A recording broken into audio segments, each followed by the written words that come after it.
The story is told that J.J. Rawlings, after Professor Mills had been elected in 2008, and he had been elected with the support of Rawlings, we all remember that. Rawlings had been very instrumental in the conduct of the elections in 2008. We all remember that. J.J. Rawlings had been unhappy that Professor Mills had not jailed MPP people for whatever reason. Of course, we know that Rawlings' background is not law. Professor Mills' background is law. Professor Mills took the view that on the basis of the law, it was going to be very difficult to jail person X or person Y.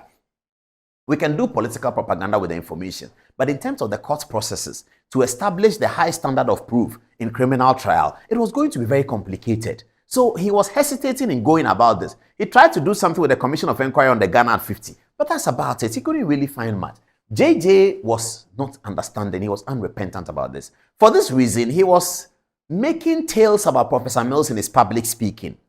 And he had gone to Tamale, and we all remember, those of us who remember, called Professor Mills Atamochri man and all kinds of things. He didn't quite directly insult him, but you could tell that he was making fun of the president, his predecessor. In Kwamina Ahor's book, he tells us the story about how all of these things turned out. In fact, we learned, and I learned from Kwamina Ahor's book last night, that Professor Mills actually had written a resignation to resign as president of Ghana. Can you imagine what that would have been? That was in 2010. John Mahama would have been president in 2010. And John Mahama would have been president until 2012. And he would have contested elections again. If Mills had left the seat unceremoniously, something would have happened. To that extent, we have to praise the names that you will see in the story for holding Mills down and insisting that Mills doesn't resign and developing a strategy that will help Mills not to resign. But what did that strategy do for the rest of Ghanaian political discourse is what we are worried about. We're going to discuss it. So this is a beautiful story, which is told in this book, Working with Rawlings, Kwamina Ahor. What page is it? Okay, we'll get the page for you very quickly. We'll get the page for you. But here is the story. On Friday evening, after the Tamale Congress, President Mills called me on the phone. I was attending an IEA-sponsored workshop at Eburi in the Eastern region.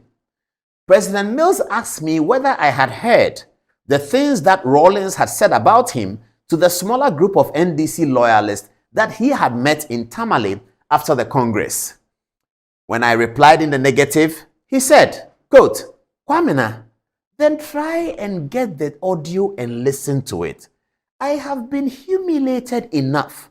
I can't take it anymore. So I have decided to resign as president. Wow, this is heavy. This is heavy. This is heavy. Let's move on. It goes on. I have already started packing my things. Don't try to talk me out of it because my mind is made up. I am only telling you out of respect because you, Kwamina, were the one who got me into this in the first place. Now, I'm reading this part with emphasis because we have a testimony for that. When Professor Mills says that Kwamina Ahor is the one who got him into this politics in the first place, there's a testimony for that. There's a video that Kwamina Ahor has given us indicating what Professor Mills is saying. So we'll show you that video in a minute. But this is Professor Mills talking. He says that you, Kwamina Ahor, you were the one who got me into this in the first place. So Kwamina is now speaking. The quotation has ended.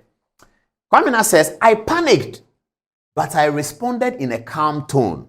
Quote, he said, please, Mr. President, I am sure if you didn't want me to talk you out of it, you would not have called me. I would have heard about your resignation on air. I believe you that you have decided to resign, but I am sure you are not sure you are doing the right thing. So you want a second opinion.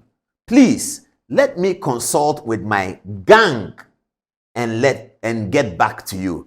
I love this. I just love this. It's page what? I didn't see it. 210, page 210 of the book. Page 210 of the book. That's where it is. Working with Rawlings. Please get one. When I finish, I'll sell the book nicely. People need to buy the book for Kwamina Ahor. I have bought 7 copies. I want to buy another 7. But people need to buy the book. So, and when I wanted the copies, I called Mr. Ahor directly. He showed me where it is. Somewhere in Laboni. That's why I went for it. So you can call him. He's a very open guy. You can call Mr. Ahor that you want the book. Buy 40 copies, 200, 60. Joy FM, go and buy 500. City FM, buy. Metro, we're going to buy. Let's buy the book and let our people read it. Let's read it. Okay. All right, let me get back to the story. So he says his gang. This is the part I like. He said, please let me consult with my gang. Who is the gang? In the next paragraph, you see the names of some of the gang members. He left his brother Ahor out of the gang list. But the gang, we know them. He calls them gang. We call them Fanti Confederacy. Rollins calls them, I don't know. I don't know what Rollins calls them. But he says gang. We say Fanti Confederacy. Okay. So he said, let me consult with my gang and get back to you, unquote. And he writes that Professor Mills agreed. Okay, let's move on. Who is the gang? This is the gang. Oh, viewers, please listen. Immediately, I called Captain Kojo Chikata, gang number 1 member, and briefed him about my conversation with President Mills. We, that is Kwamina and Captain Chikata, agreed that we needed to meet with President Mills urgently and that I should rope in gang number 2, Kofi Totobi Kwakyi. Gang number 2, rope in Kofi Totobi Kwakyi into the meeting. After consulting with Totobi Kwakyi, I managed to get President Mills to agree to a meeting with the 3 of us on Sunday evening. Fantastic. This is where the story begins. Let's get it. Come Sunday evening, and we were at Castle around 6 p.m. as agreed. There was every sign that President Mills had indeed decided to resign. He had packed many of his belongings in suitcases and card boxes, and many others were strewn on the seats in the hall, ready for packing. Viewers, is that not a great story? So we are sitting in Accra. We didn't know on that Sunday that if nothing had happened, Monday would have had an announcement that Professor J.E.A. Mills, President of Ghana, has resigned his position as president as a result of abuse from Flight Lieutenant Rollins. This is the story. This is what was going to break. What were we going to do as Ghanaians? What was Nana Akufo-Addo's response going to be? What was the Speaker of Parliament going to say? John Dramani Mahama would have been sworn in immediately as President of Ghana. He would have had to nominate another president. Professor Mills would have gone home as former President of Ghana. This is an interesting story. It is in a book. Okay, let's go on. Let's move on. We must have spent about 4 hours with President Mills. Fantastic. Congratulations to Kojo Chikata, Totobi Kwakyi, Kwamina Ahor, and whoever else was there whose names wasn't mentioned. And I know who I'm talking about, but the person's name was not mentioned, so you can't say it. But I know who it is. So congratulations to Kofi Totobi Kwakyi, Kwamina Ahor, Captain Chikata, and all the others who were there to support this cause to keep the president in office in spite of the abuse. Let's move on. We must have spent about 4 hours with President Mills. In the end, he agreed not to resign, and we agreed to take steps to ensure that Rollins stopped his public humiliation of President Mills or reduced it significantly. Great. Now the detail. They say the devil is in the detail. This is the detail. The strategy we adopted to achieve this objective was simple enough. From our knowledge of President Rollins, we knew that he could not stand being talked back by people he considered his subordinates. This must have been due to his military background, because in the military, the subordinates never talk back to his superior officer. I'm not so sure, from what I know about Rollins, that this description of him is correct. I don't think Kwamina Ahor is right. It is true that in the military, you don't talk back at your bosses, and that Rollins was a military man.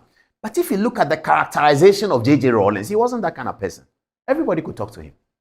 So I'm not so sure about this part. Because Rollins was not that. I have dealt with Rollins. Rollins was not that kind of person. I've seen Rollins in his office in the company of Tony Edu and Victor Smith. I've had conversations with him. I have photographs I can show you. He wasn't that kind of person. This assertion, anybody, especially the soldiers, the other ranks, the junior ranks who knew Rollins, will challenge this assertion, because J.J. Rollins was certainly not like that. He was not the kind of person that you cannot approach, or that you cannot talk to, or that you cannot argue with, or that you cannot engage with. He was not like that. I'm not sure. Yes, he was a military man, but I think I have to enter this caveat based on my own information about my relationship with Flight Lieutenant Rollins. Not a great relationship, but about my knowledge of his work and what I heard about him growing up in Burma camp, everything I heard about Rollins. It doesn't represent this one. But anyway, let's move on.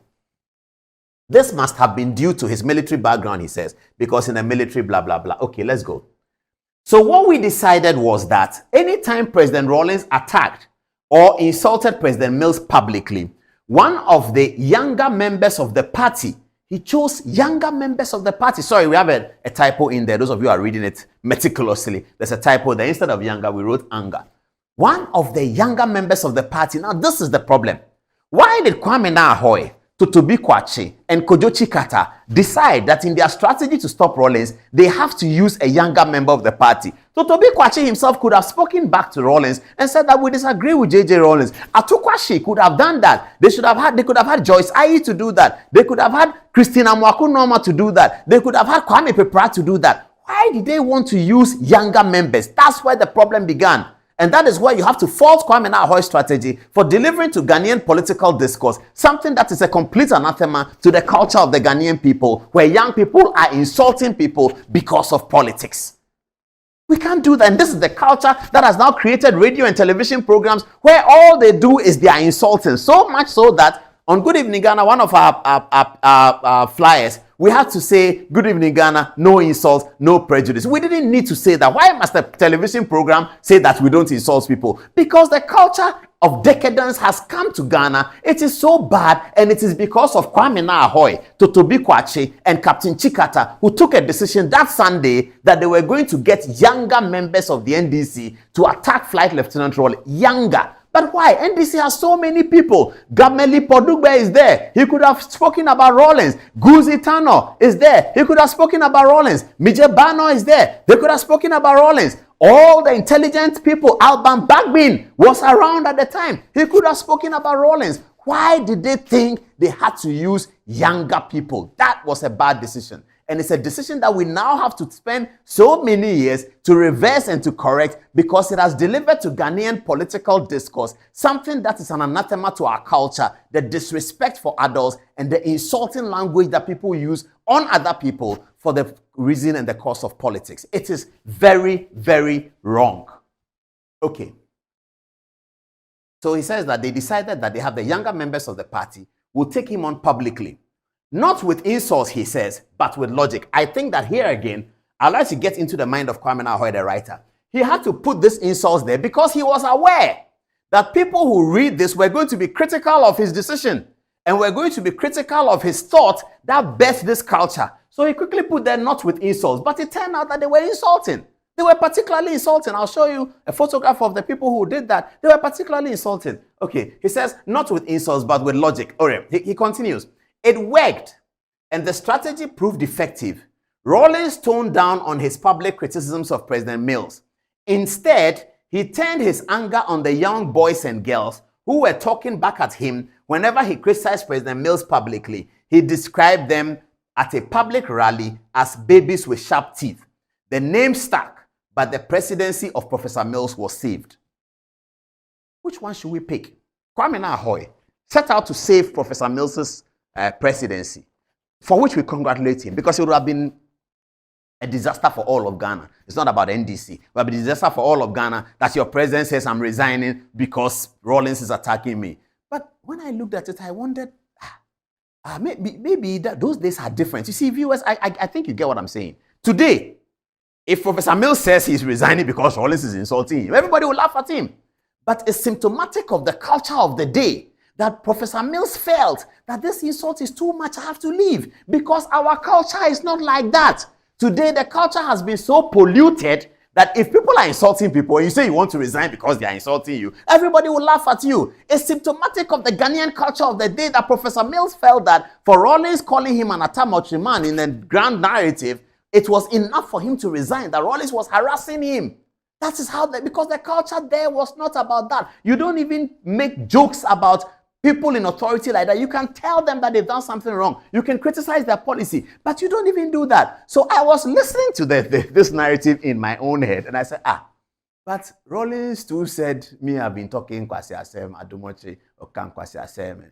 I couldn't be bothered. We came back here on this program not to respond to Rawlings, but what did we do? When the video is there, we actually came to apologize to Rawlings. When Rawlings spoke about Good Evening Ghana and my person at a public June 4th rally and said that I'm a small boy and I've been talking in Kwasi Asem, as he put it, we came back on the show for who he is. We said we are sorry, but we stand by the position that it was his government that destroyed Ghanaian businesses. This is what I said, and he was upset.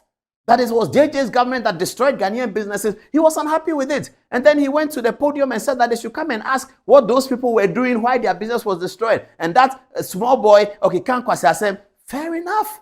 We came here, we said, JJ, we are sorry, but we stand by the position because the data and the record will show that it was your government that exited Ghanaian businesses from doing their work. So you don't tell people, young people, to insult Rawlings. That's what Kwamina, Ahor, Totobi, Kwakyi, Captain Chikata, that's what they did. And they are responsible for polluting the political discourse of this country. Journalists should be analyzing this and discussing where we are coming from. NCC, this is where we are coming from. Catherine, this is where we are coming from. We are coming from the thought processes produced by intelligent minds. Kwamina, Ahor, Totobi, Kwakyi, Kojo Chikata, very intelligent minds. And on that Sunday, God did not help Ghana. They decided to take a decision that has ruined our political discourse. This is how leaders can ruin your discourse. And that is why choosing leaders is not a matter of a joke. And that is why choosing leaders is not out of anger and hunger. No, choosing leaders is a choice for the future. Choosing leaders is not a choice about satisfying my ego and satisfying my emotion. You can do that if you want. But if you don't choose leaders for the future, it will come back to bite you. There's no escaping in that. It's like the Bible verse that says that, do not be deceived, for whatever a man soweth, that is what he will reap. That scripture starts with, do not be deceived, because it knows that many will be deceived that you can sow blue and raise red. You can sow white. No, the Bible says, do not be deceived, that whatever a man soweth, that is what he will reap. So you see, the choice of political leaders is not a choice about my emotion. Yes, we all are emotional. We all do that. We are all given to doing that. I am given to doing that, voting according to my emotion. But we must always remember that a choice of election is a choice for the future of yourself and your family, your country, your company, your corporation, all of that. That's the choice that we are making. Now, this is what has happened. 3 people, intelligent leaders, Kwamina, Ahor, Totobi, Kwakyi, Captain Kojo Chikata, decided to make a decision that young boys, small boys, I apologize for the word, small boys should go and insult Rawlings, and that has now seeped into our culture. This is what we have.